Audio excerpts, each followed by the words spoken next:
Hey everybody, I'm Peter, and I'm fluent in over 6 million forms of communication. He's Mike, and do you even know what he does when he's used on an organic being? Together we're Rebels, the podcast where we explore the Star Wars expanded universe through a deep dive on the animated series Star Wars Rebels. Our guest tonight is a comedian and a podcaster. He's got some really awesome podcasts and shows. His name, Asterios Kokkinos. Welcome. Hey, how you guys doing? Yeah, we are here. And so are you. Doesn't it kind of look? Does it kind of make your guys hard that this is canon? Where it's just like, oh, if this cartoon wasn't canon, it would just be a mere trifle. But Disney says everything that happened in this fake cartoon is real. Honestly, yes. Yeah, pretty much.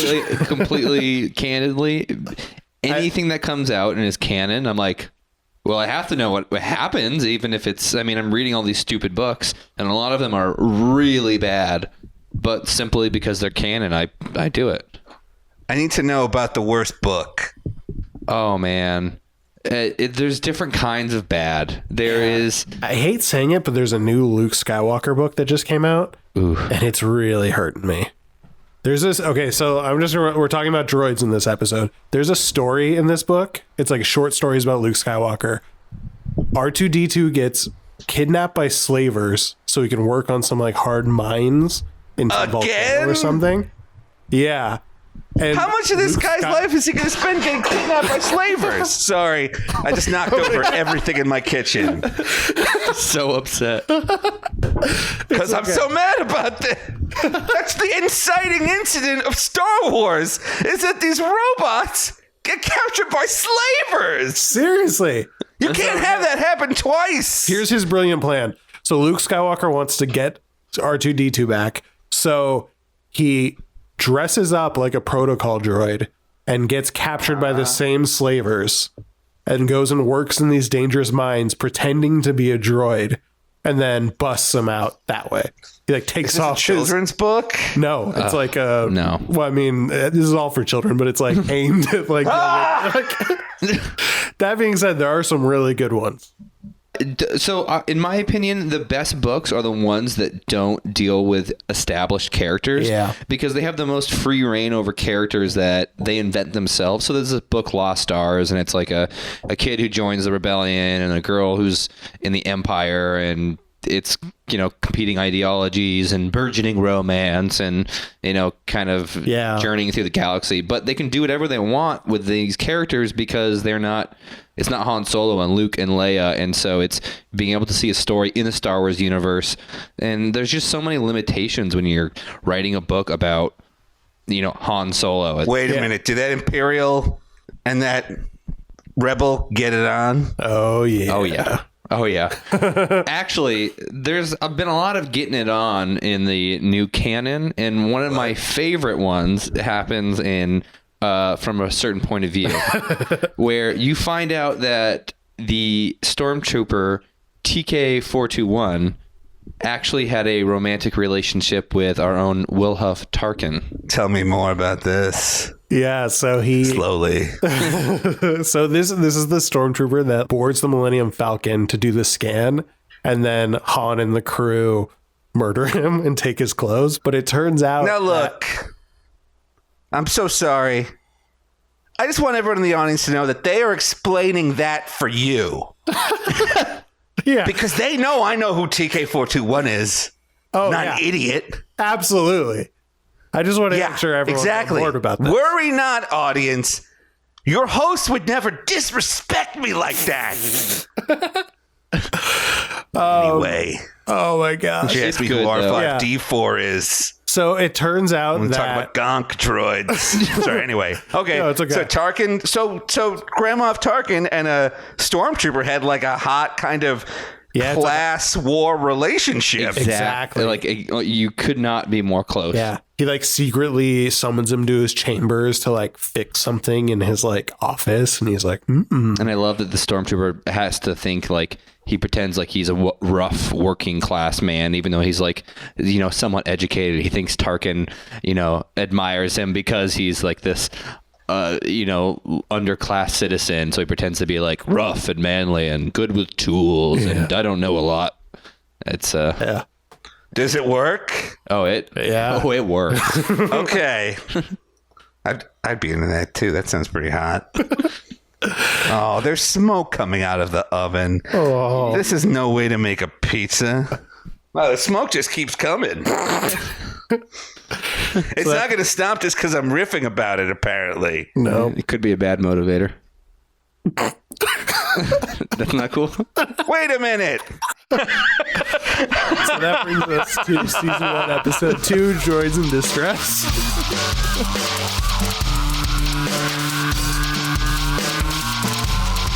The rebel group intercepts an Imperial weapon shipment and unintentionally takes on an android duo. Why does it say android? Probably a typo. Yeah. Takes on a droid duo. Yep. So this whole episode is based around the fact that they're low on supplies and need a job to make them money and get them food. So they go to Vizago to get a job from him. Quick question to you guys. They're low on income, on food. Mm-hmm. Is there anything else they can do besides work for a crime lord? Because I'm suggesting Uber, they have a ship. Nope, only arms dealing. Okay. It's literally the only job prospect they have. No other ways to make money. One of them has magic powers. Seems like they could just go to a space on Nar Shaddaa. Affect some chance cubes, get rich. And you know what? It's totally cool with Qui-Gon Jinn's ghost. Yep. Because you're ripping Seriously. off criminals. Speaking of casinos, there's a book coming out in like 2 weeks about a casino in the Star Wars universe. Is it all about Sabak? Probably. Canto Bite. Bright. Yeah, Canto Bright. It's just Evidently, about a casino. it's a setting from The Last Jedi. I don't know anything about it. Yeah, I don't know. It's coming out in a couple weeks. Probably won't read that one. There's going to be a casino planet in the new Star Wars movie? Yeah. That sounds hot. Oh, What if that's where Luke Skywalker lives? yeah. We think that he went to do some mystical Jedi stuff, but really he just wants to retire and gamble like the old sad people in Reno. Yeah, he's an old guy. Yeah. Old people love gambling.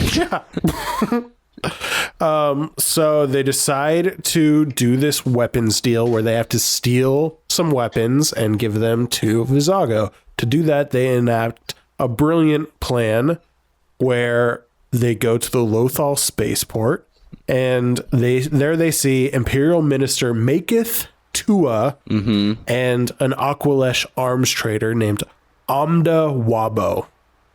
Yeah, Amda Wabo, which is eerily similar to Ponda Baba.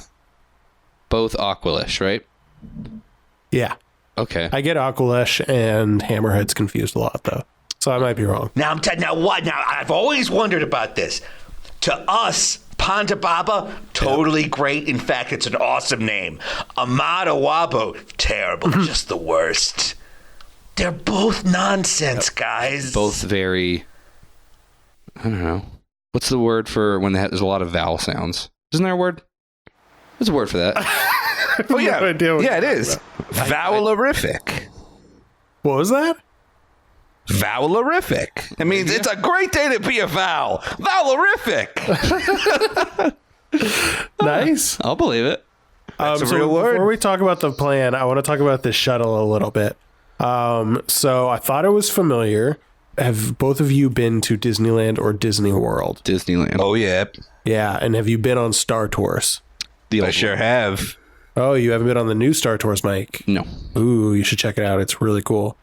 But the old one, I thought it was the same shuttle. It's not. It's similar. But one thing that it does have is that droid in the front named RX-24. His name is Rex. That is the droid from the original Star Tours that opened in the 1980s. And Do you know who he was voiced by? No. He was voiced in the Disneyland and Disney World ride by Paul Rubens, a.k.a. Pee Wee Herman. And he has reprised the role. So this droid in Rebels is also voiced by Paul Rubens. Sentients, please prepare for takeoff. It makes me uncomfortable. Why is that? Pee Wee Herman really scared me as a kid, and I continue to feel uncomfortable about him. There was nothing specific, just everything about Pee Wee in that show as a kid freaked me out and made me feel weird. I guess I could see that. I mean, you're not wrong. He's a man boy who has a head in a box, a magic head in a box. He sits on his friend, Cherry. He puts his butt on his friend's face. It does make me feel a little different about him sitting in that chair that is his friend and talks. Sentient. And he's friends with a guy named the King of Cartoons. And it's like, what do you mean you're the King of Cartoons? Who made you the King of Cartoons? Because you just seem like a guy that has some cartoons. Ah, it's nice to meet you. Is Pee Wee there? Yes, he is. May I tell him who's calling, please? Yes, you may. I am the King of Cartoons. One moment, please. It's for you, Pee Wee. It's the King of Cartoons. Thank you, Susie. Yeah. I like that. All right, so they get moving. Rex tells them that sentients, please prepare for takeoff. But before this happens, in walks C-3PO and R2-D2. So the Ghost crew is seated on the shuttle With an Imperial officer. with the Makatua. And an arms trader. Yep, who they don't speak the same language. So C-3PO is their interpreter. This way, Mr. Wabo. We have seats in the front.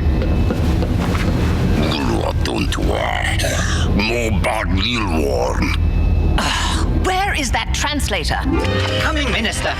Come along, R2. He is technically in the service of the Imperial Senate. And to get the plan rolling, the Ghost crew decides to get C-3PO and R2-D2 away from this duo so they can perform a bit of hijinks and mess up their plan to get them away from the weapons. By the way, I like this scene a lot where they trick this Imperial lady into giving up where the docking bay is for these guns. And I also, by the way, like that they're like, you know what? We don't know who we're selling these guns to, and we don't know what they're going to be used for, and they might be used for murder, but we got to eat. So I want to point out before we move on, there is a very specific little droid in the back of the ship. So everyone at home, I am sure you've already seen this, Asterios. If you search C-3PO and R2-D2 concept art, there's a very famous Ralph McQuarrie painting of them on Tatooine, and C-3PO looks kind of like more human-like. It's kind of creepy. And R2-D2 looks like Chopper. And so that was the original concept for C-3PO and R2-D2. And if you look in the back of the shuttle, that droid is in the back of the shuttle. So the original Jesus C-3PO's Christ. there. Yeah. Somebody farted on a napkin in 1975 at Skywalker Ranch. They'd be like, this is a character out of this napkin fart. This Ralph McQuarrie farted on this napkin. Ben Burt did the fart sound. That is basically what Rebels is built on. Basically. Really? Yeah, I don't know. I genuinely don't know. Honestly, almost every character comes from some early concept art. So, and ships, weapons, droids, it's all like this guy Johnston and Ralph McQuarrie. Yeah. The guy who created it, Dave Filoni, was a huge fan of like all the nerdy stuff back in the 80s, like the toys and the Ralph McQuarrie stuff and the original music. So he's just jamming as much of that in there as possible. Like he has like ships that were never released in any of the movies, but were released by Kenner. And the painting style is specific to Ralph McQuarrie's painting style. It's all over this place. Oh, this is a real... Look at this ship. This ship is from page 1000 of a crazy guy's rantings. Here's my defense of it. I like that they are taking the care to... Like, so one of the examples is the lightsaber. If you notice it, I don't know if there's a lightsaber in this episode, but if you notice the lightsaber from this series, it's like weird and weak and thin, just like Ben Kenobi's from A New Hope. And that's because they took time and they looked at the original tech behind the lightsaber back in the 70s and they tried to replicate that on the screen. And I like the fact that they took the time and did their homework and really studied the people who originally created the movies we love to show like an aesthetic that's really cool. I really like it. Opposed to, you know, if some other people who were involved with the prequels, maybe they would have just like, you know, put a bunch of cartoon gobbledygook on the screen and said, that looks cool. Or they would have given like R2-D2 like laser eyes. Yeah. I can't believe you're shitting on an R2-D2 with laser eyes. That's the best thing. Yeah. He's already got rocket jets. He can make an oil slick. Yeah. So let's move on to the actual theft. So basically what happened was the crew made it so that the droids got kicked to the back of the bus, which I do not approve of. It is segregation. And they offered their services to be translators instead, because evidently Sabine knows like a million languages. So Sabine is now translating between this arms dealer and between the Imperial officer. And so what she does is she tells them that the weapons are in Bay 17, but they're really in Bay 7. And then they go to the right docking bay to steal all the guns. So the crew is in the right bay with the illicit crates, and they start loading these guns up that Vizago asked them to steal. As they're doing it, they check what's inside, and dun dun dun, they are... Great sound effect. Dun dun dun. They are T7 ion disruptors that have been banned by the Senate. Do we know what exactly Vizago has us stealing yet? Carabas. Whoa! They're T7 ion disruptors. These were banned by the Senate. You can short-circuit an entire ship with these. That's not why they were banned. Yeah, so apparently the Senate still has power. That's kind of interesting.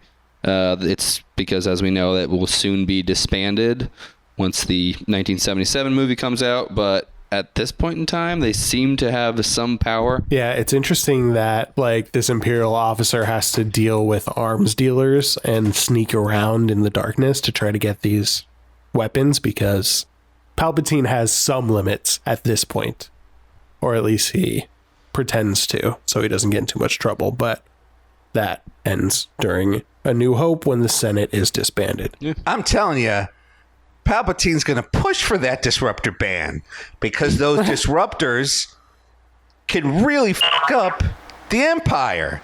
So Palpatine's going to, and the Senate are going to say like, oh, we must ban this weapon of war so there can never again be a cartoon planet won't die. But then it's like, no, they're just doing that to protect themselves. Well, someone else who's in league with that would be Zeb, who sees these ion disruptors, and he's pretty bummed out about it. Yeah, I mean, there's no hiding we all know what happens.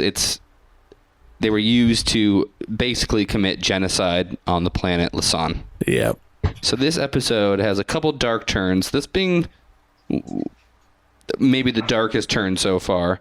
These T7 ion disruptors bother Zeb because they were essentially used to kill his people, which makes sense. I guess I'd be disturbed by something like that. Yeah, so we see Tua and the arms dealer Wabo eventually figure out what's going on, and so they rush back to the right thing and see the crew stealing their disruptors. And so, like, Zeb hulks out because he's on and he yells, "Never again!" Which is so dark. Yeah. Yeah. Well, that's let's be explicit. Never again is specifically the credo used by the Zionists when they were forming the state of Israel. They were saying never again to the Holocaust. But to lighten things up, do me a favor, boys. Google never again Teenage Mutant Ninja Turtles Raphael. Because the Teenage Mutant Ninja Turtles fight Hitler, and at one point, Raphael punches Hitler and he goes, "For the millions." It means of dead people. It's from the comic book, as you can imagine.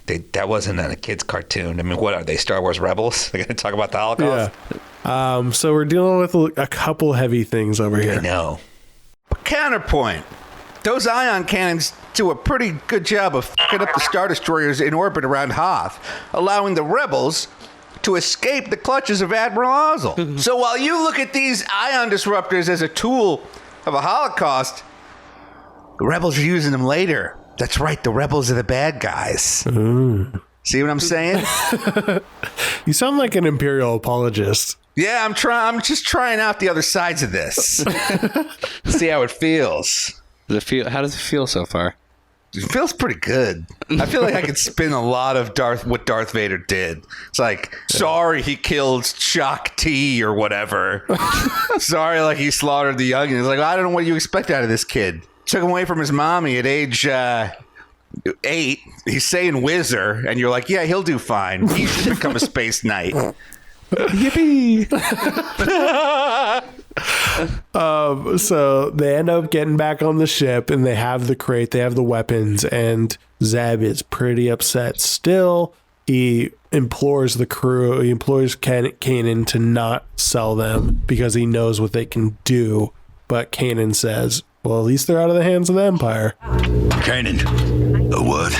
Can it wait? If I don't confirm our rendezvous with Vizago, we'll have done all this for nothing. Yeah, about that. Maybe this time we don't sell to Vizago, eh? Maybe we get those disruptors out of circulation instead. At least we got him out of Imperial circulation. When I was translating, I found out they were shipping those T7s as prototypes, so the Empire could mass produce them on Lothal. All the while, R2-D2 is eavesdropping on them. Mm-hmm. Zeb goes back to the bunk, kicks Ezra out of the cabin, which evidently they're bunkmates. Yeah, they share a bedroom. Pretty cute. He goes and complains to Hera and is like, Zeb's being mean. And Hera lays it out and says the Empire used the T7 rifles to violently clear out the world Lisan. And Zeb was one of the few survivors of the genocide, and none of his people are currently on Lisan.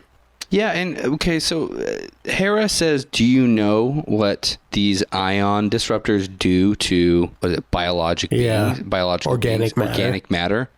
And I wanted to know the answer. I don't know. What do they do to organic matter? From everything I understand, they're made to take down vehicles. Yeah, and shields and disrupt basic. Yeah, they're like an EMP cannon. Yeah. So what does an EMP cannon do to an organic being? Well, more importantly, what does an EMP cannon do to an organic being that like just a regular laser cannon wouldn't? It's like, now, yeah, look, if the Empire had used the laser guns they all have, that blaster rifles, there would have been big holes in their chests. But because they use these ion cannons, their chests got fried like eggs. That's why it's so bad. It's like, come on, those guys were dead no matter what gun the Empire was using. Seriously, like that's what I'm wondering is like, it's not like these were like WMDs or something that was a giant bomb that was going to just like kill thousands of people. They seem like they're just rifles. So like they would still have to walk around and shoot people. Because they use them in the end of the episode and they're just like, oh yeah, it's like a laser gun. Yeah. Yeah. Well, so in my mind, and this is based on absolutely nothing but just what I assumed, I was thinking like when you shot these, if you were standing, a bunch of organic beings were standing next to each other, would create like a chain effect and like mass wipe out groups of people. I don't know why I thought that or what that's based upon. If you have any thoughts about that or thoughts about genocide, hit us up on Twitter. Great. So we're back on Lothal. Sabine has been talking to R2-D2, and R2-D2 says that his real mission was to keep the T7s out of Imperial hands, and that his master will pay handsomely for the 2's return. Baloney. That is what anyone would say if they were captured. Yeah, I was just trying to help you. Yeah. Not going in their favor, while R2-D2 is pleading innocent, C-3PO sneaks to the ship and snitches on the Imperials. He calls Callus and says, by golly, we're being held by these ruffians. Come get us. We're on Lothal. Which seems in character for C-3PO. Yeah, seriously. Yeah, and at this point, R2-D2, well, mostly C-3PO, I don't know. He just doesn't look good. Well, isn't he always suggesting that they immediately surrender to the Empire? Yeah, that's true. If anything, it's like very in line with he's very self-preservationist, this guy, which is why he's in every movie. That is true. Guy knows how to dodge a bullet, this guy. So I wonder, do you think, like, even in the later movies, is he just scared and cowardly, or does he have questionable allegiances? Like, is his heart just really with the Imperial Senate, and he just wants to go back to them? Well, it makes sense to him. It's like a big organized structure full of decorum and motions and robes. It's like everything C-3PO wants. Etiquette. Yeah. Everywhere. It's dripping with etiquette. Yeah. And protocol. This guy knows protocol. You got to eat with this fork, or you're saying "f you" to the Nemoidians. So I want to point something out when we're looking at this thing, when C-3PO's snitching. If you look at the ship, all the Imperial officers have their hats pulled down on their eyes. So anyone who's like working at a computer console, there's a bunch of them, and they have their hats pulled down though. And you'll notice, if you look closely, that's because they're all the same character model. Yeah, that makes sense. Some of them have different colored hair, like peeking out of the bottom of their hat. But basically, they use the exact same character model to fill this ship, and then just like pulled the hat down, hoping you wouldn't notice that they're all the same person. Video game crowds. Every time I'm playing hockey. Yeah. Same person, different color. If you keep your eye out for it in this series, it gets pretty noticeable. All right, so we get down to where this arms deal is going to happen, the drop-off point, where Vizago agrees to buy the T7s, but right before the deal can go down, Imperial freighter carrying 2 AT-DP walkers is headed on its way, and Vizago freaks out and says, like, you were followed, and pulls a pretty dick move and says, I'm not paying for these, but still takes half of them anyway. Which is, I mean, and more power to him, because the rebels don't stop him. It's the art of the deal. It's the art of the deal. So Vizago takes off. Kanan doesn't do anything about it, even though he's a Jedi with a lightsaber and force powers. He just lets him go. But he resolves not to let the disruptors fall into Imperial hands and orders Sabine to destroy them. So this big battle ensues, and R2-D2 helps out and gives Sabine an idea that if they overload these disruptors, it'll basically cause a giant explosion and destroy them so the Empire can't use them. Why is there a button you can push on these guns that will make them turn into bombs? Like, if I bought a handgun and they're like, well, just make sure you don't turn this knob, because the gun that you're spending money on and are relying on for defense will explode in your hand. You'll be closest to the explosion. I'm failing to see why that's not awesome. I mean, you have a gun and a grenade. But what if it's in my pocket and it gets jostled? And all of a sudden, you know what I'm saying? I don't want my cell phone to have like an overheat and explode app. Well, maybe that's why they were banned by the Senate. Maybe it was just like a recall situation. They don't care about genocide. They were just like, these things are randomly exploding in people's pockets. Now we're talking. Okay, that's a reason I can get behind. Yeah. Nice save there. Something I want to call out that happens that's kind of weird is that Zeb goes to fight Callus, because Callus like pulls out this bow rifle, which he had taken from a Lasan high honor guard that he personally killed during the genocide of Lasan. Only the honor guard of Lasan may carry a bow rifle. I know!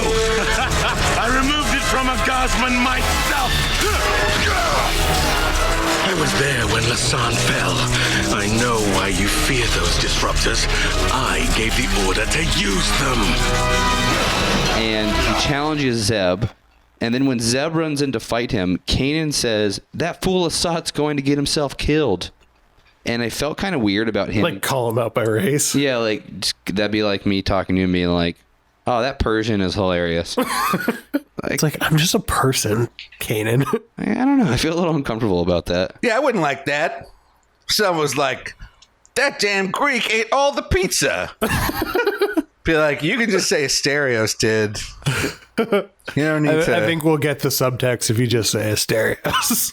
Yeah, I mean, there's a lot of happening in this episode. Yeah. The back of the bus stuff, a lot of just weird name calling, genocide like crazy. Okay. When the battle first starts, the transport drops off 2 walkers, put them down on the ground. The transport stops and lets all the troops out. And then Kanan grabs the rifles and shoots one of the walkers and instantly disables it. So why didn't he just grab the other one and shoot the other walker? Or why didn't he grab another rifle or the same rifle and just shoot down the transport before it even docked? Yeah, I would have shot like everything bad at once. Yeah, if the whole concept of this thing is that these rifles are so dangerous that they can't be in the hands of the Empire, then this battle should have been done way quicker. Yeah, that's what I'm saying. These guns don't seem particularly like lethal. I don't know why I would use this over a lightsaber if I was going to commit a genocide. Totally. You know what I mean? Yeah, it's a weapon for a more civilized time. We already know lightsabers are good at genocide. Because they use them to genocide the whole... Okay, well, maybe not, at least a hate crime. Because those Jedi were targeted for who they were, not what they were doing or what data crystals they made. They were targeted for who they were. Hate crime. Lightsaber. Excellent at that. Just send down 12 lightsabers. Well, I don't know why you're using ion cannons on organic. Unless, of course, this entire race of aliens has, like... pacemakers. They're just called like the pacemaker people or peeps for short. Then I get it. But if not, man. What if the ion disruptors actually shot lightsabers? That's why they're so scary. That's crazy.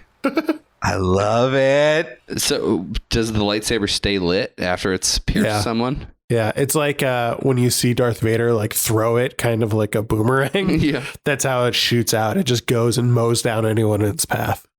I can get down with that. So Callus and Zeb are fighting now.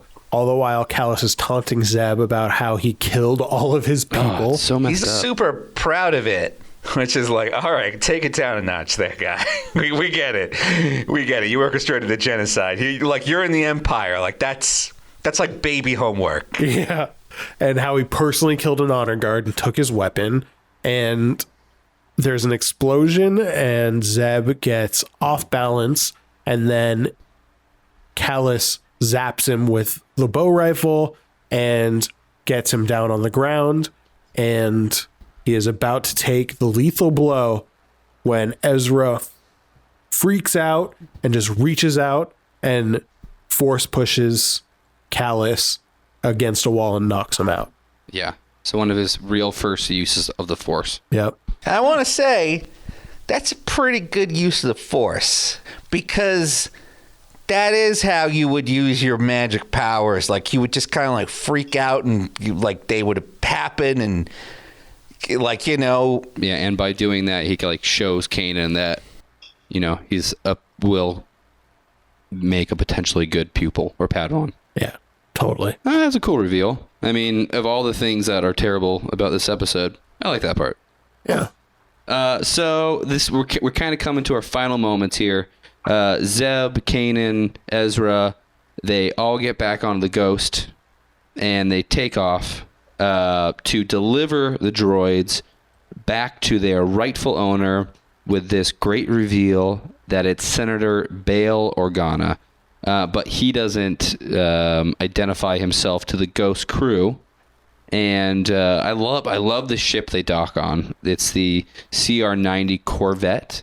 Well, it's the It's the specific. yeah, it's the Tantive 4. Yeah, exactly. Which is, I think that's pretty cool that it makes an appearance in this episode. Yeah, and there's Bail Organa, who pays the Ghost Crew for the return of his droids, so they were able to make money. Yeah. And Organa says, and he says this is a Jedi saying, but I cannot confirm or deny that, the simplest gesture of kindness can fill a galaxy with hope. So that's a Jedi saying. Seems weird to be a specific Jedi saying. Like, it's like saying, like, be kind to your friends and neighbor is like an Italian saying. Like, I don't know if you really called dibs on that sentence right there, Jedi.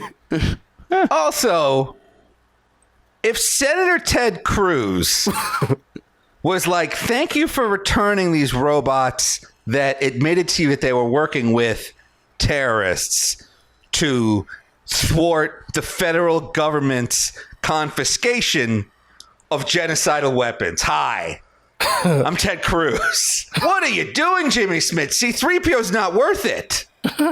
He just blew his whole cover. That is true. Actually, yeah, maybe they just don't care about politics, because you would think that they'd be able to notice this prominent ruler of a planet and senator and be like, wait, wasn't that Ted Cruz who just paid us for terrorist activity? The reason they picked Alderaan is that it would make an effective demonstration. It's like, this is like a famous planet. If I just blow up Dantooine, no one's going to give it 2 shits. I'm going to blow up like Chicago, the planet. Seriously. This is the senator of planet Chicago. And everyone's just like, yeah, thanks for these 5 bars, which I'm being told are worth a lot, but which don't look like a lot on screen. Yeah. Because Princess Leia essentially gave Han Solo like 4 Foot Lockers worth of credits. Seriously. The money situation in Star Wars really makes no sense to me. Wait a minute. The currency deflated. Oh. Well, yeah, and also I'm wondering at that moment when Han gets all those credits, so Alderaan is gone. And maybe he's getting paid in Alderaan-y credits. So I'm like, is that like an Alderaan currency? I don't know. That's why Jabba's still mad at him, because he tried to pay him off in this currency that doesn't exist anymore. Only money. All the Alderaan banks are gone now. Here's what you got to realize. Yep. If today the U.S. Senate was disbanded, I think that might do something to the price of the dollar. I'm going to say right now, not good for the dollar. We're the currency of last. We're the world's reserve currency because of our stability and strength. And all of a sudden, Nancy Pelosi's out on the street looking for work. No good. So maybe that's why Princess Leia has to give him like 1 billion credits. I think that makes sense. I figured it out. So some interesting things about Bail Organa in this. So he is voiced by Phil Lamar of Mad TV fame. I used to work on Mad TV. I was a researcher worked there for 4 years. Okay. Unfortunately, I was not there during the Phil Lamar seasons. Phil Lamar, of course, played the famous not UPS guy. Yeah. And so he kneels down and he tells R2-D2 after the Ghost Crew leaves, like, all right, tell me everything you know about your new rebel friends. They said it. They said the name of the show. You recorded everything, old friend? Good. We'll focus on the Imperials later. For now, show me what you have on your rebels. And they framed it specifically in the same way that Leia is framed in A New Hope when she's talking to R2-D2. So they're making connections. So Bail did it first. And they shoot it in the same location. The Tantive 4. True. Yeah. And, okay, real talk. They keep showing me Jimmy Smith like I'm supposed to give 2 shits. Yeah, so Jimmy Smith shows up in Rogue One, and it's like, oh, Jimmy Smith is here. That's great. It's like, well, he doesn't do anything great. And then in this cartoon, too, it's like, whoa, the J-Man, Jimmy Smits, Bail Organa, the Honorable Bail Organa. You know what I'm saying? Like, I don't know how important this guy is. It seems like he's constantly running around trying to undermine the Senate. And I just want to see I want to see action. Do something. Pass a tax cut. Pass this tax cut bill, even if it ends up really hurting the economy. Like, really hurting it. Do the same with Obamacare. Like, I want you to get rid of it because I want to see things happen. I'm like a child watching fireworks. Things are happening. Do you know what? In his defense, he does drive Padme or Obi-Wan to the hospital to see the birth of his soon-to-be daughter. So, who else is going to drive Yoda? That's a man of Obi-Wan. action. Yeah, Obi-Wan was busy. Yeah. So that's basically the episode. We do a little thing when we grade the episode where we rank it from the worst thing in Star Wars to the best thing in Star Wars. And then we give this one kind of a grade in between. So, Mike, do you want to give an example of how this works? Sure. So my scale is on a scale of C-3PO was created by Anakin Skywalker, which irks me to no end, to Luke gazing into the twin sunset on Tatooine as John Williams' Binary Sunset themes plays, which is so magical. I give this episode a C-3PO and R2-D2 scene in Rogue One, which translates to a D. So, try to keep it connected. It's like a D. This episode within the season is a fairly standalone throwaway that, I don't know. I don't love. I don't hate. So my scale, from a scale of Jar Jar Binks being farted on by an Eopie to Luke Skywalker and Darth Vader dueling in the Emperor's Chamber in Return of the Jedi, I would give this episode the rescue plan from Jabba's palace. It's kind of fun, but it doesn't really make any sense. And it's kind of bananas, which roughly translates to like a C-. Yeah. All right. So, Asterios, do you, we're putting you on the spot, but do you have a scale from best to worst to best thing in Star Wars? Yes. All right. From that terrible song they play in the Not Cantina in The Force Awakens to Dexter Jetster and his weird stained white shirt and his 4 big gross arms. So Dexter Jetster is your favorite thing from Star Wars? He goes all the way back around. It's so bad. If there was a fire and I could only save Director Orson Krennic or Dexter Jetster, I would save Dexter Jetster. If you were like, they're all in this house, Forlum, Bossk, Dengar, all your favorite bounty hunters, even Boba Fett, they're all in this house. But Dexter Jetster's over by the time he got to Jet, I'd be running to save Dexter Jetster from this fire. Bold. So where does this episode land on that scale then? I feel like it's Conja Club. Oh. I don't know much about Conja Club. But it's the first new thing I've seen in a while where I'm like, I kind of like that Han Solo is being chased by the space Japanese. Like, the space Yakuza want to kill Han Solo and also the entire cast of Trainspotting. They want Han Solo. It's like both Liam and Noel Gallagher want Han. They're like, maybe you're going to pass those credits, baby. As after all, so what's the rebellion falls. Today is going to be the day that we buy these Raptors back. Man, now you should have found out Alderaan was under attack.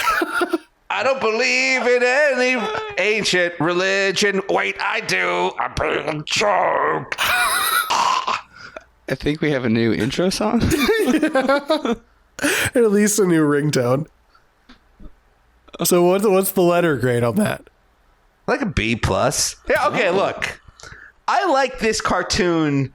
I don't know if I would have liked this cartoon if it didn't have R2-D2 and C-3PO in it. They really want me to care. And the Tantive 4 is in it. But C-3PO and R2-D2, I love them. I love them so much. All right. All right. Thank you guys so much for having me on. My name is Asterios Kokkinos. You can follow me on Twitter at Asterios. And should I promote? I got a new album out called The President Baby Pranks. And it's me going undercover at like this Hollywood scam thing where idiots pitch movies to other idiots. And I go and I pitch the worst movies of all time to these people, and I tape record it. And you can hear it. If you just Google The President Baby Pranks, it should come up. It's on Bandcamp. Awesome. Sounds amazing. Yeah, that sounds great. Awesome. All right. Thank you so much for being here. Really appreciate it. Thank you for having me.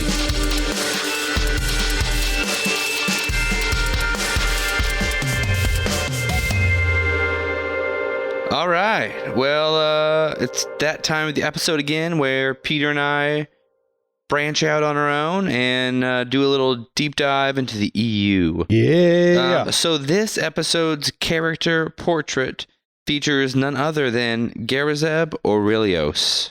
Garazeb Aurelios? There it is. There's the Hera. Great line. Yep. Great line. Yep. Classic film. Uh-huh. Classic line in film history. Yep. So Garazeb Aurelios, commonly known as Zeb, is a Lasat. He hates insects, especially spiders. This is true. You'll find that out in future episodes. Cool. His homeworld was Lasan.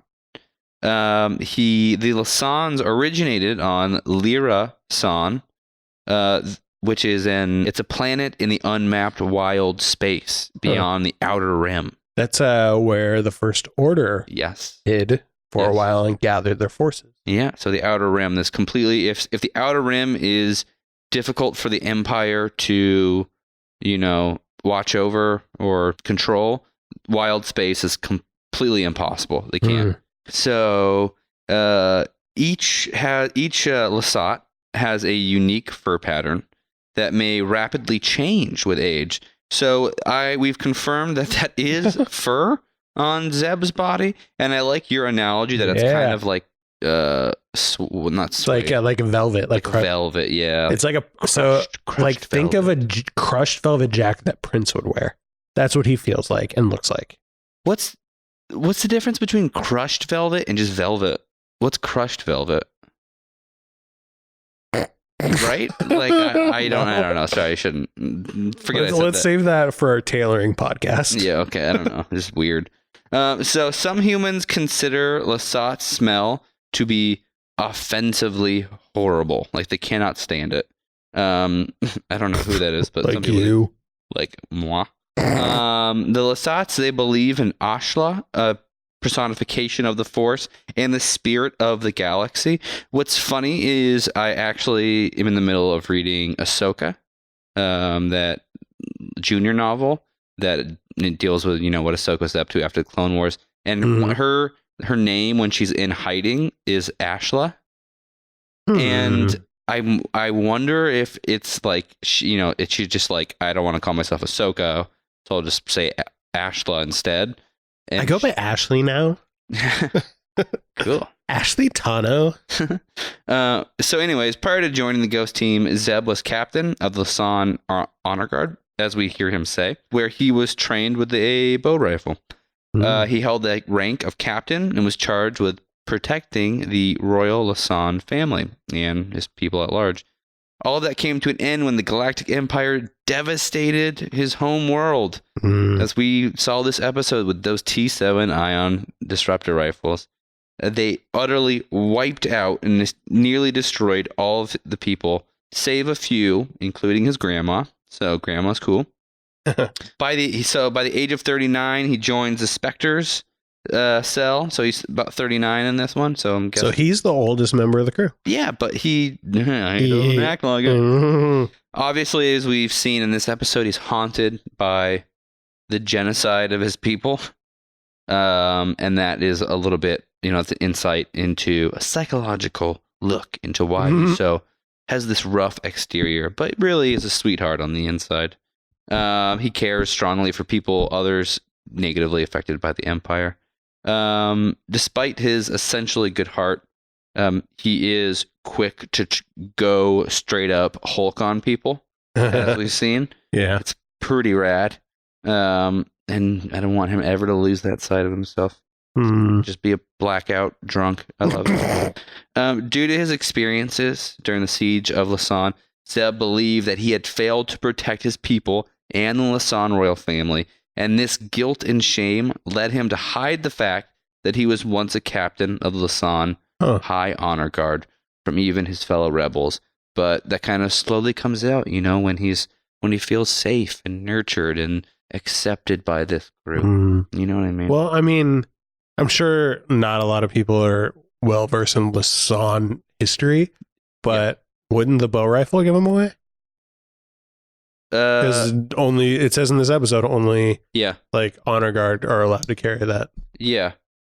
Sure. So great plan, Zeb. Yeah, I guess that's a plot hole. But got him. There are no other Lasats to call him out either. So he could say he was the president. Some of the background on his character design comes from Ralph McQuarrie's early kind of conceptions of Chewbacca. Oh, yeah. Chewbacca, you slide dog. That's my best. That's fantastic. Was that good? Yeah, that's great. I love when it says that. Chewbacca, you still bumming around with this guy? Yeah, so comes from Ralph McQuarrie. So that's it's surprising how little information we have on this character. He's probably the least developed in the EU, and that surprises me. Of the Ghost crew, up to this point, he is the least developed character. Yeah, and now that I'm thinking about it, out of all of the Ghost crew, he's the one that I can't really think of any books or comics with him. No, and a lot of people have I've heard, not a lot, I've heard maybe 7. Some real Zeb heads out there. Have compared him to Jane Cobb of Firefly. Yeah. If you've ever watched Firefly, he's just pretty rough and tough. He's the muscle of the crew, right? But he's also got like this dark past and kind of sensitive in spirit. He's kind of a teddy bear. So I've heard that comparison, which I like, and I was like, yeah, that's cool. Yeah, that's cool. I like that. But there's a little character portrait, a little insight on Garazeb Aurelios. Sick.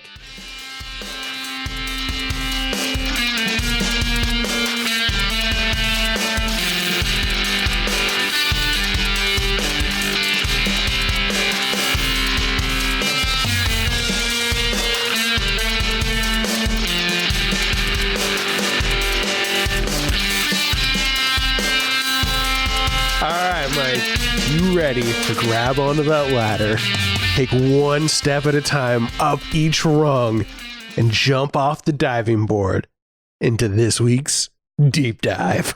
What the f*** are you talking about? It's a deep dive. This time we're talking about Bail Organa and the Rebellion, and a little bit of C-3PO and R2-D2. Like, just what's going on with them, huh? All right. I'm curious. Where they been? What they been doing? I am curious. You cook up chips on the table. I'm curious. Cool. So, the timeline of cards on the table. I mixed up the idiom. Okay. All right. So C-3PO and R2-D2. I was kind of interested in their ownership, like who's had them and how have they been passed along. It's pretty sloppy. I don't think titles were really exchanged, so I don't know how much on the up and up it is, but here's something you might like based on your judging scale that you do at the end of each episode. Mm-hmm. C-3PO was not actually built by Anakin. I love that. So the earliest records indicate that his first job, C-3PO's first job, was programming binary load lifters, which are very similar to moisture evaporators in most respects, as we know. Mm-hmm. At one point, he was a protocol droid for the chief negotiator for the Manacron system. Okay, sure. So this was all before Anakin, and he fell into disrepair and was junked on Tatooine. So Anakin actually found him in a junk pile and repaired him. Huh. So when he says thank the maker, he's not talking about Anakin. Is that canon? Yep. That is canon. I don't know where it's from. I'm assuming it's canon. I wrote it on Wikipedia. All right. Okay. So after Anakin left, he left 3PO with his mother Shmi, who married into the Lars family and brought 3PO to work on the Lars homestead. After Shmi's death, Anakin took 3PO and gave him to Padme to serve her in the Republic Senate. Where does that happen? I guess we see it's off screen. Yeah, it's off screen. So in Clones, he comes back, kills all the sand people. Oh, his mom's dead. So much and then, genocide. I like to think that he's just like, I'm mad. I'm taking my droid with me and going home. And the Lars are just like, wait, I thought he was our droid. So he takes 3PO off Tatooine and just, I guess, gives it to Padme because he's probably more suited to a political position than on a moisture farm. Sure. So meanwhile, R2-D2 was first put into service under Queen Amidala. So when we see him in Phantom Menace, I don't know how long he's been active for, but that's his first job. He was a repair droid on the royal ship.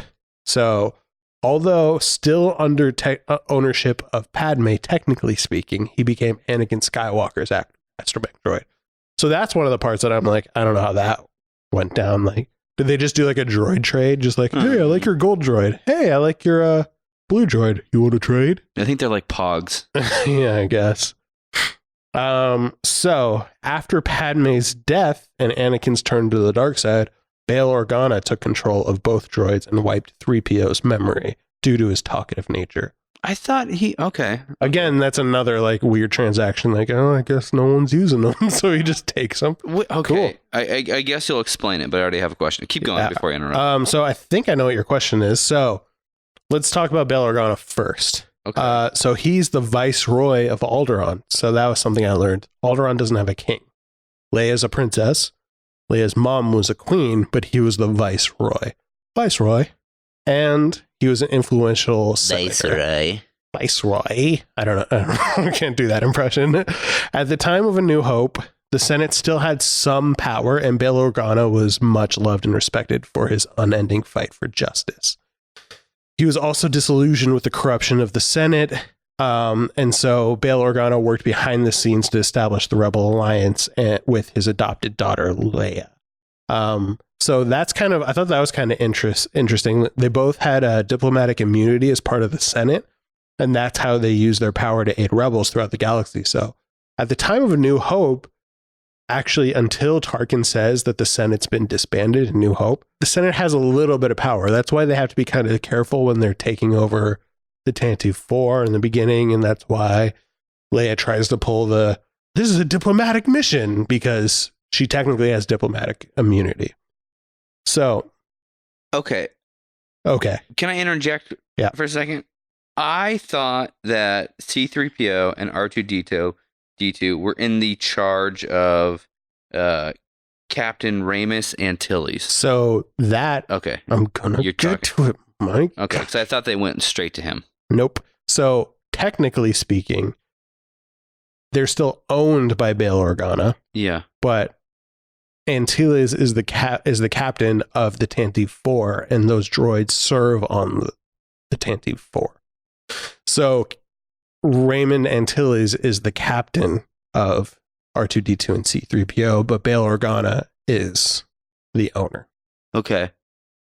I'm just going to read you straight off Wikipedia this entry, because the language says that after the birth of Padme Amidala's twins, Antilles was given charge of Amidala's two droids, R2-D2 and C-3PO, and was instructed to wipe the latter's memory. Antilles knew that Leia was Bail's adoptive daughter and over the years began to serve her as well as her father. The key there is given charge. So he's in charge of them. But if you look at Bail Organa's Wikipedia entry, it makes it clear that he's the owner of them. All right. And I see. Yeah, so eat that, Mike. No.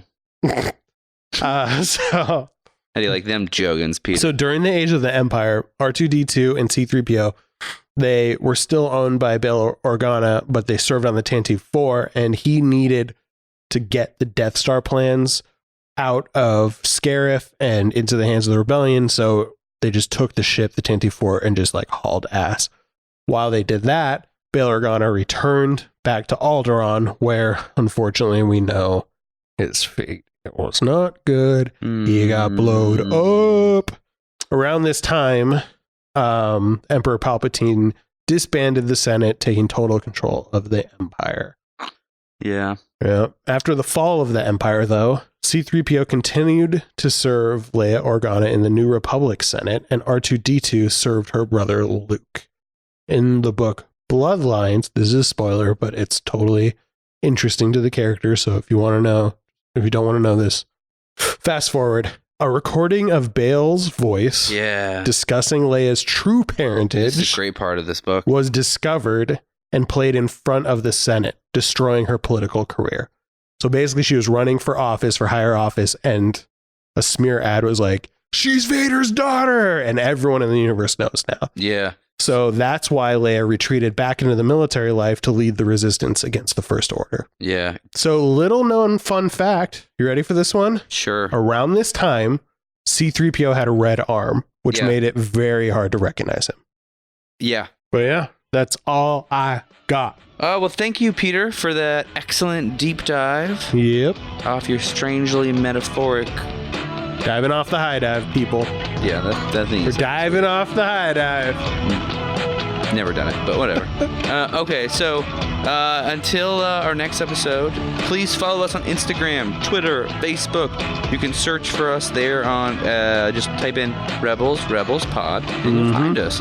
You can follow us on iTunes, and please leave us a scathingly good review. It seriously helps so much. Thanks again to Asterios. You can find him on Twitter at Asterios, Asterios. And you can find his Patreon at patreon.com/Asterios. There's some hilarious stuff there. It is. He's a hidden gem. Yeah. And until next time, guys, be brave out there and don't look back. Bye.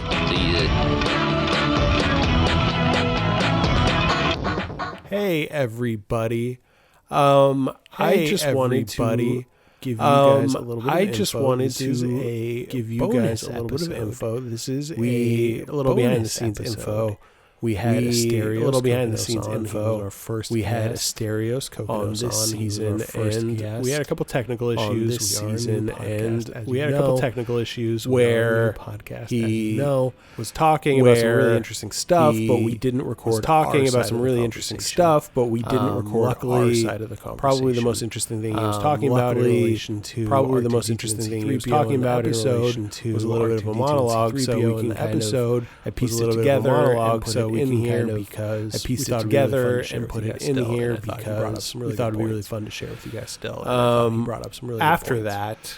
We do have all of our audio for this part, but I knew have all of our audio for this part, but I knew how much I brought him a little bit, and so he got a little riled up, and we started a debate. He got a little riled up, and we started a debate about whether or not I thought it was pretty funny. We just didn't have. I thought it was pretty funny. The actual episode, so we just didn't have room for it in the actual episode. So we're going to try to bring you some more bonus stuff. So we're going to try to bring you some more like give us some bonus feedback throughout the season. We hope you like this. Give us some feedback. We'll keep trying to drop these little extras if you all like it. But yeah, we'll keep trying to drop these little extras if you all like it. So enjoy. Here's what I like about C-3PO and R2-D2 in this show. Here's what I like about that C-3PO and R2-D2 in this show. They really kind of annoy and frustrate our main cast. They really kind of annoy and frustrate our main cast. Because how you would really react to these droids in real life. Really react you wouldn't be like, these droids the in real famous life. C-3PO. You wouldn't be like, famous the famous R2-D2. Like, C-3PO. tell me about all the great famous adventures R2-D2. you've been on. You'd be like, oh God, tell me about all the so great annoying. adventures you've I been want on. them You'd to be like, both oh God, shut up and and stop doing things. I want them to both this shut up and is such a great use of C-3PO and R2-D2. This is such a great use when they're of introduced, C-3PO and they R2-D2. don't get a hero shot. Here's how they're when they're introduced, they don't get a hero shot. Here's how they're introduced. Walking onto a bus. And then they gotta go sit in the back of that bus. So great. And then they gotta go sit in the back of that bus. And then they cause trouble. It's just. And then they call the cops. Perfect. It's just.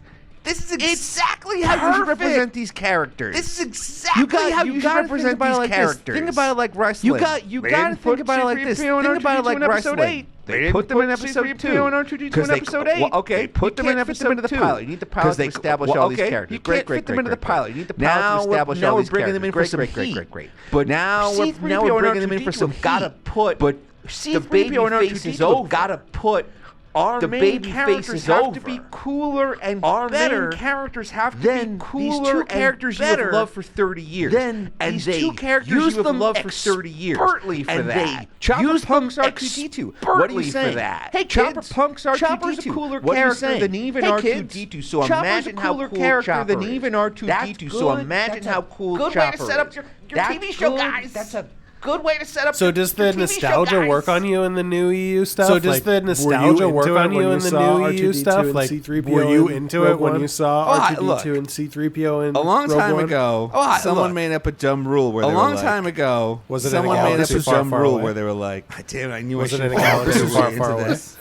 Damn, I knew I should. But there's definitely an interview where George Lucas. But there's definitely an interview where George Lucas is like C-3PO and R2-D2. It's really the story of the main characters in R2-D2. Star Wars. They're the main characters. See the events through Star Wars. 2, and you see the events through just 2 droids. You know, that's what makes it special. And so, even though that's not true even a little bit. So, even though that's not true even a little bit. Without C-3PO, they would be fine one time they needed without C-3PO, except C-3PO, one time who are you they needed here? him. Why are you worth 5 gold bars? C-3PO, who are you helping here? Why are you worth 5 gold bars? I don't get it. So I mean that does bring up interesting point. I have brought up in the past. So I mean that does bring up for the most part. I have brought up in the past. I mean C-3PO, I think for the most part he's lovable. I mean C-3PO, I think, but I also think he's lovable. R2-D2 part of the cast, but I also think R2-D2 more bumbling than we give him a little bit. He doesn't really do. You're gonna have to prove this with a lot of evidence. He doesn't really do. You're gonna have to prove this. Let me hear it. I'll hear the case. Okay. Let me hear it. So I'll hear the case. For the most part, I think the good things that R2-D2 does. So for the most part, I think the good things that R2-D2 does after he messes up a bunch of accident, and or after he messes up a bunch of times, gets them in a lot of trouble. He also gets them in a lot of trouble. What are some cases where he's just like plain hero? What are some cases where he's just like plain hero? Wait, you haven't given any examples of how he's bad. You haven't given any examples of how he's bad. They're in there. So like how hard is it to turn off a garbage masher? They're in there. He almost kills them. How hard is it to turn off 2 or 3 times before he finally? He almost kills them like 2 or 3 times before he finally after he bumbles around for a little while. Save them. Wait, no. After he bumbles around for a little while. He's trying to decrypt counterpoint. The most advanced Imperial technology. The most advanced Imperial technology in the core worlds and the outer rim. In the core worlds and the outer rim. There should be a shut off for the garbage compactor inside the garbage compactor. There should be a shut off for the garbage compactor inside the garbage compactor. The fact that there's not is pure science fiction. Look, if I give you a garage door opener, it might take you a minute. Look, if I give you a garage door opener, it might take you a minute. Mom said it to the wrong code. Mom said it to the wrong code. Consumer technology is hard. I was trying to make a pizza at the beginning of this podcast. I almost burned my whole apartment building down. I almost burned my whole apartment building down. I just think a more competent droid would have been able to. I just think a more competent droid would have been able to. And like what, like his plan in A New Hope to find Obi-Wan. And like what, like his plan in A New Hope to find Obi-Wan Kenobi is he's just gonna. Yeah, it actually works super well. But he finds it. Yeah, it actually works Obi-Wan Kenobi super well. And he gives him the plans. Obi-Wan Kenobi. So you call that plan working? And he gives him the plans. Getting kidnapped. So you call that plan working? And then sold to the right person. Getting kidnapped by Jawas. And then escaping to the right person. Then getting attacked by Sandor. those people. And getting luckily being found by the guy they want to find. And then luckily being found by the guy. If C-3PO wasn't with him, he wouldn't have got caught by Jawas. If C-3PO wasn't with him, that guy can C-3PO can barely move. That guy can his arms C-3PO can barely move. His arms body bolted to his body. That's going to make this guy move fast. You're slowing this guy down. That's going to make this guy move fast. C-3PO turns off the trash compactor. C-3PO gets the hyperdrive motivator working again, allowing them to escape the Empire. C-3PO gets the hyperdrive motivator working again, gets the shield generator working again in the prequels. C-3PO gets the shield generator working again in the prequels. C-3PO provides a valuable distraction inside the ship that General Grievous is taking oil and doing all this shit by just spitting oil and doing all this shit the place. Everybody's life. Because he's such an excellent waiter at Jabba's palace. He's such an excellent waiter. And that's how he gets in position to launch the lightsaber. And that's how he gets in position to launch the lightsaber. Many a Gamorrean guard. That allows Luke to kill many a Gamorrean guard. That was just programming. So I mean that's like saying like my toaster. That was just programming. I mean it's like saying like my toaster launched like yes, an astromech droid serving. Yes, an astromech droid. The thing it was invented to do. Be a cocktail waiter. The thing it was invented to do. Droid that be a cocktail waiter. Created to run hyperdrive calculations. It was primarily created to run hyperdrive calculations that he was carrying. Let's not forget he spilled the drinks. So I guess we'll just have to agree to disagree. He's obviously incompetent. So I guess we'll just have to agree to disagree. Who put that tray on his head? That wasn't R2's idea. Who put that tray on his head? I didn't come prepared for this debate, but I'm glad that I didn't come prepared for this debate. I will come back. I'll do my research, and we'll reconvene. I will come back. I'll do my research, and we'll reconvene on a debate night. Saves them so many times. Agree to disagree. All right, I'll think about it some more. You may have convinced me. All right, I'll think about it some more. All right, you may have convinced me. All right. If you guys like me, you can listen to my podcast, Science Friction. If you guys like me, you can listen to my podcast, Science where comedians, a sci-fi comedy game show, where comedians match by opinions. If their opinions match by opinions.